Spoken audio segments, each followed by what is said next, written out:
नमस्ते। भाग्यश्री धर्म में आपका फिर से बहुत बहुत स्वागत है। अपनी इस गीता दर्शन की सीरीज में आज हम बात करने वाले हैं श्लोक नंबर 20 की। इससे पहले हमने श्लोक नंबर 16, 17, 18 और 19 में जाना था कि कैसे अब सारे के सारे पांडवों ने अपना अपना शंख बजा दिया है और अब वो लड़ने के लिए पूरी तरह तैयार हो चुके हैं। इसके बाद जो संजय हैं वो कहते हैं धृतराष्ट्र से, अथ व्यवस्थितान् दृष्ट्वा धार्तराष्ट्रान् कपिध्वजः प्रवर्ते शस्त्रसम्पाते धनुरुधम्य पाण्डवः ऋषिकेशं तदा वाक्यम् इदमः महीपते। अर्जुन उवाच सेनयोरुभयोर्मध्ये रथम स्थापय मेच्युत। संजय यह कहते हैं कि जब अर्जुन ये देखते हैं कि धृतराष्ट्र के सारे संबंधी मतलब सारे कौरव और उनकी सेना में आए सारे वीर महान योद्धा अपना अपना शंख बजा देते हैं और लड़ने के लिए तैयार हैं, तब वो अपना धनुष उठाते हैं और श्री कृष्ण से कहते हैं कि मेरा रथ दोनों सेनाओं के बीच में ले जाइए। तो दोस्तों, ये वही श्लोक था जिसका हमें इंतज़ार था। अब अर्जुन और श्री कृष्ण के बीच का संवाद शुरू हो चुका है। यहाँ पे अर्जुन कह देते हैं श्री कृष्ण से कि आप मेरा रथ दोनों सेनाओं के बीच में लगा दीजिए ज़रा।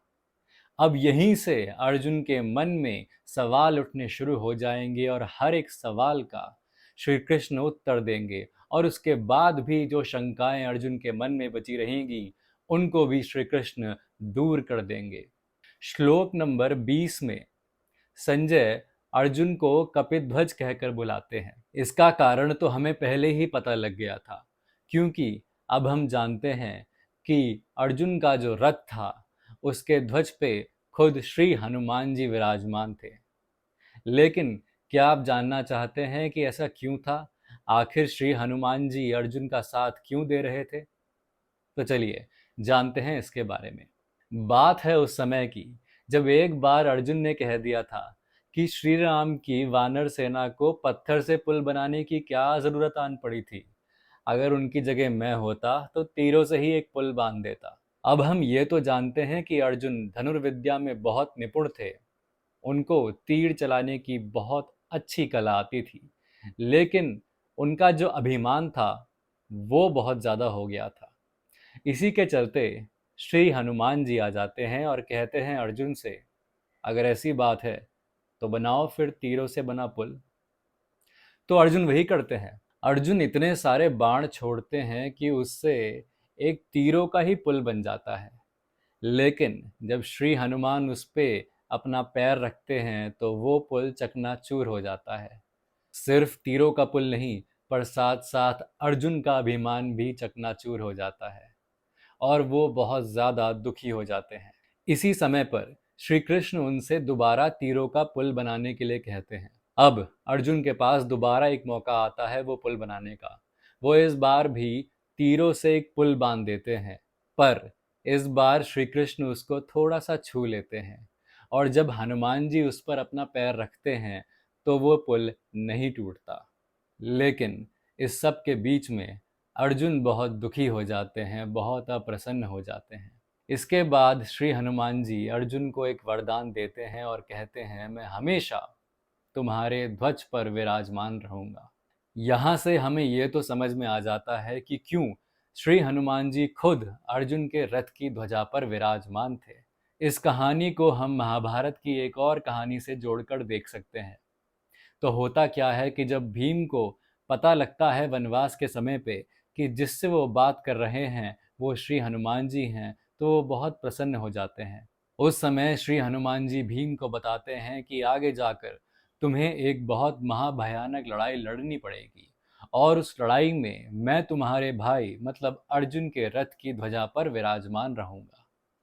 तो दोस्तों, इसी वजह से श्री हनुमान जी खुद अर्जुन के साथ हमेशा उसकी गाइडेंस के लिए, उसके आत्मबल को बढ़ाने के लिए उसका साथ दिया करते थे। इस कहानी से हमें यह तो समझ में आ जाता है कि अगर अर्जुन भी अभिमान करेंगे तो भगवान उनका अभिमान तोड़ने में देरी नहीं करेंगे। हमारे जीवन में भी जब जब हम अपने आप को दूसरों से ऊपर मानते हैं, हम खुद को सबसे श्रेष्ठ मानते हैं, तब भगवान हमारा अभिमान चकनाचूर करने में देरी नहीं लगाते और हमें दिखला देते हैं कि सच्चाई आखिर है क्या। तो अगर आप भी यह गलती करते हैं कि अपने आप को दूसरों से श्रेष्ठ समझते हैं, दूसरों को अपने से नीचे समझते हैं, तो सावधान हो जाइए। चाहे आपने जीवन में कितना ही बड़ा पद प्राप्त कर लिया हो, फिर भी किसी को अपने से नीचा ना समझिए, क्योंकि जब यही बात आपको भगवान बताने की कोशिश करेंगे, तो आपको कोई ना कोई दुख उठाना पड़ जाएगा। वापस अपने श्लोक की तरफ हम लौटते हैं। यहाँ पे हमें यह समझ में आ जाता है कि जब कौरवों ने अपनी अपनी तरफ से लड़ाई का आरंभ करने की कोशिश कर दी है, तो अब अर्जुन भी वीर रस से जागृत हो गए हैं। अब वो भी लड़ने के लिए तैयार हो गए हैं। अब वो भी एक धनुष की भांति उठ खड़े हुए हैं और दुश्मन को मारने के लिए आगे बढ़ने की कोशिश करने लगे हैं। दूसरी तरफ अगर हम श्री कृष्ण के बारे में बात करते हैं, तो फिर उनकी महिमा के बारे में जानने का हमें एक और अवसर मिलता है। यहाँ पे संजय फिर से श्री कृष्ण को ऋषिकेश कहकर बुलाते हैं। जो लोग हमसे पहले से जुड़े हुए हैं, वो यह जान गए होंगे कि ऋषिकेश का मतलब होता है वो जिसने अपनी इंद्रियों पर स्वामित्व प्राप्त कर लिया हो, मतलब जो अपनी इंद्रियों का मालिक हो, उसका राजा हो। और ऐसा भगवान के अलावा हो भी कौन सकता है। दूसरी ओर हम यह देखेंगे कि जब जब संजय श्री कृष्ण की बात करते हैं, तब वो उन्हें बहुत ही ज़्यादा इज्जत देते हैं, वो उन्हें बहुत ही ज़्यादा रिस्पेक्ट देते हैं, क्योंकि संजय भी जानते हैं कि पांडवों के साथ खुद श्री भगवान हैं और जो कौरव हैं वो भगवान से लड़ने के लिए गए हैं, तो फिर उनका अंत तो निश्चित है। कैसा अज्ञान है कौरवों का। बातों ही बातों में संजय यह बात कह देते हैं धृतराष्ट्र से और बार बार उन्हें ये याद दिलाने की कोशिश करते हैं कि उनके बेटों का अंत अच्छा नहीं हो सकता। अब यहाँ पे अर्जुन श्री कृष्ण को बहुत आदर देने की कोशिश कर रहे हैं, क्योंकि वो जानते हैं कि चाहे श्री कृष्ण उनका रथ ही क्यों ना हाँक रहे हो, हैं तो वो भगवान ही, और उनसे नम्रतापूर्वक आदर पूर्वक बात करना ही उचित है। अब आप खुद ही देखिए, चाहे श्री कृष्ण अर्जुन का रथ हाँक रहे हो या फिर वो जूठे पत्तल उठा रहे हो, हैं तो वो भगवान ही। यहाँ पे हमें फिर दोबारा से समझाने की कोशिश की गई है कि जो सत्य के साथ है, धर्म के साथ है, उसमें अभिमान का एक कण भी नहीं होता। उसके लिए कोई भी काम छोटा या बड़ा नहीं होता। वो हर काम को एक ही दृष्टि से देखता है, वो समभाव में रहता है। वो हर काम को उसी आदर के साथ करता है जिस आदर के साथ वो कोई भी और काम करे। श्लोक 20 के बारे में इतना कुछ जानने के बाद अगर हम इसके और भीतर जाने की कोशिश करें, तो फिर हमें यह समझ में आता है कि श्री हनुमान जी दर्शाते हैं चंचलता पर नियंत्रण।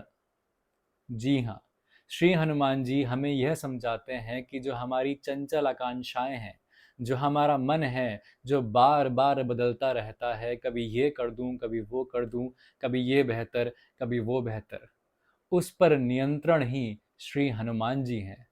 अगर हम श्री हनुमान जी के बारे में बात करें, उनके जीवन से प्रेरणा लेने के बारे में बात करें, तो फिर हमें समझ में आएगा कि उनके पास एक बहुत ही महत्वपूर्ण शक्ति थी। और मैं उनके उड़ने की शक्ति की बात नहीं कर रहा, उनके अंदर के बाहुबल की बात नहीं कर रहा।